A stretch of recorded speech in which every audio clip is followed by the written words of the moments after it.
Bismillahirrahmanirrahim. Assalamualaikum warahmatullahi wabarakatuh. Perkenalkan, nama saya Muhammad Rizky Rizky dari Prodi S1 Kesehatan Masyarakat semester 3. Di sini saya akan menjelaskan mengenai sedikit tentang epidemiologi penyakit tidak menular. Ya, oke, next. Oke, pengertiannya berdasarkan Badan Kesehatan Dunia WHO, istilah penyakit tidak menular merujuk pada penyakit yang dianggap dalam jangka panjang dan berkembang atau bertambah parah secara perlahan.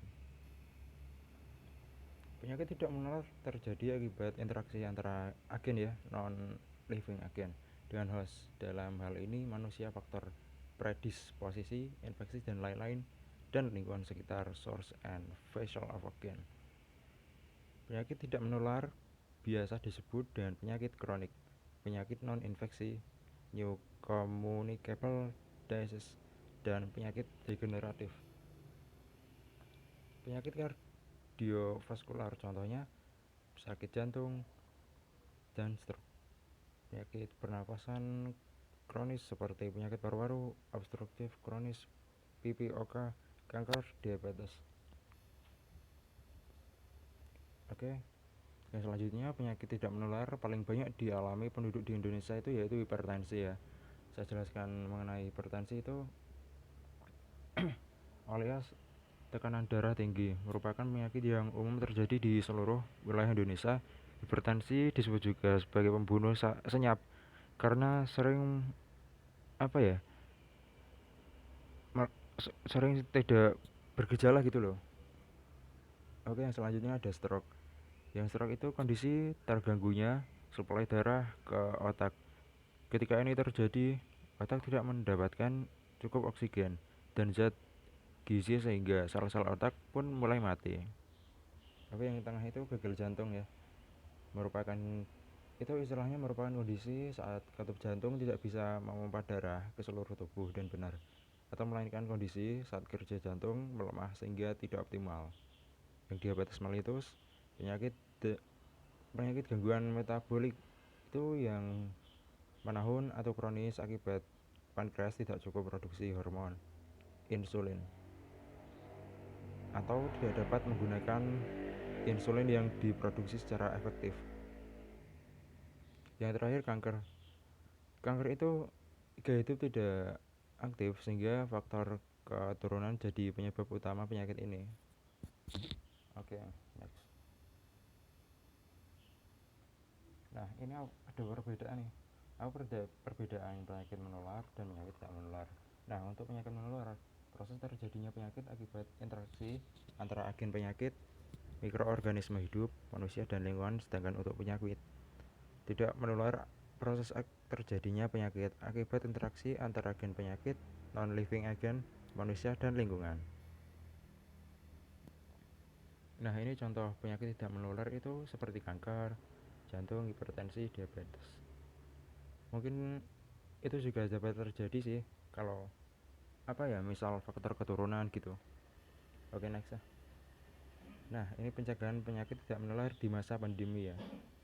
Langsung saja, apa yang harus dilakukan bagi penyandang PTM di masa pandemi COVID-19? PTM itu penyakit tidak menular ya, seperti yang saya jelaskan tadi. Yaitu yang pertama di rumah aja, karena ada rentan terutama usia di atas 50 tahun dan penyakit penyerta seperti DM, hipertensi, gagal ginjal, kanker, penyakit jantung, paru kronik, dan gangguan imunologis lainnya. Nah, ini selanjutnya minum obat secara teratur sesuai anjuran dokter, simpan nomor kontak dokter atau Fasiankes tempat Anda berobat. Beberapa hari sebelum obat habis, segera hubungi kontak tersebut dengan konsultasikan tentang keselanjutan konsumsi obatnya. Ini yang ketiga, istirahat cukup, tidur 6-8 jam sehari, dan kelola stres. Ya mungkin kalau nggak stres itu ya nggak bakal ya kayak gini. Oke, selanjutnya jaga jarak physical distancing minimal 1,5 sampai 2 meter. Hindari kerumunan atau keramaian. Nah, di saat kerumunan itu kan bisa menyebabkan COVID-19. Nah, seharusnya kita sebagai manusia sosial yang mematuhi protokol kesehatan gitu, harusnya ya enggak apa ya istilahnya, hindari kerumunan atau keramaian lah yang berkaitan tentang physical distancing. Oke, selanjutnya upayakan aktivitas fisik 30 menit per hari atau sesuai saran dokter. Seperti contoh kayak senamnya pribadi itu individu ya, melalui apa kayak kontak sama sinar matahari gitu, nggak posisi ya sendiri, nggak semisal berdua sih masih menerapkan physical distancing. Nah itu sebagai contoh saja. Oke, selanjutnya konsumsi makanan yang sehat, hindari gula, garam, dan lemak berlebihan. Yang selanjutnya berjemur 15-20 menit setiap hari di antara waktu pukul 8 sampai jam 11 siang ya. Kalau lebih sih itu bisa membakar kulitmu. Ya, yang selanjutnya sering cuci tangan dengan sabun dan air mengalir atau hand sanitizer. Itu setelah kerja atau setelah melakukan kegiatan berhari-hari, contohnya kayak memegang HP atau sepatu dan apa ya, seperti uh, gagang pintu ya. Oke, yang selanjutnya jika sedang batuk gunakan masker atau tutup mulut ketika bersin maaf ya, dan batuk dengan lengan atau tisu. Pakai masker dan segera dicuci kalau sudah pemakaian 1 hari. Mungkin dipersiapkan beberapa masker lah biar ya intinya begitu. Stop merokok.